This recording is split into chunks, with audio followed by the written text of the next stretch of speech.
U.S. Secretary of State John Kerry visited the Pakistani capital, Islamabad, where he praised the country's ongoing military operations against terrorist groups.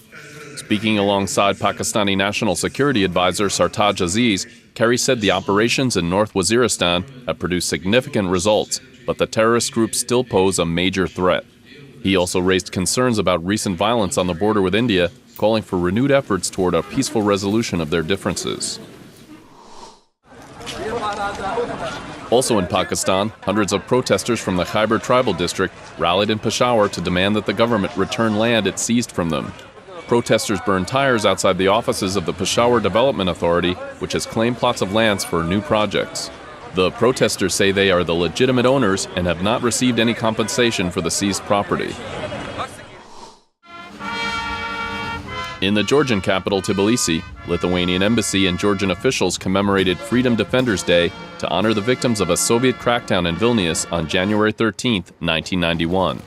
At least 14 civilians were killed as Soviet rule was reimposed in Lithuania, which had declared independence 10 months earlier. Georgian President Georgy Margvelashvili attended the event, where participants unfurled a 200-meter-long Lithuanian flag. In Tajikistan, a Dushanbe court sentenced lawyer Shuhrat Kudratov to 9 years in prison for attempted bribery and fraud. Kudratov served as the lawyer for prominent opposition businessman Zaid Saidov and is the second lawyer for Saidov to face criminal charges. Kudratov's lawyer said the charges are politically motivated and pledged to appeal the verdict.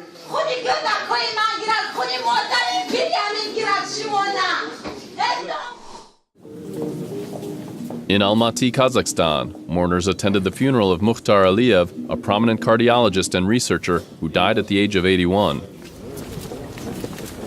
Mukhtar Aliyev was the father of Rakhat Aliyev, the former son-in-law of President Nursultan Nazarbayev. Rakhat Aliyev is under house arrest in Austria and is wanted on Kazakhstan on charges he says are politically motivated. In Kyrgyzstan, the National Museum of Fine Arts in Bishkek is hosting a visiting exhibition of the World Press Photo Competition winners for 2014. The winning photographs are selected by a jury of photographers and photo editors from around the world. And that's the video roundup from Radio Free Europe, Radio Liberty.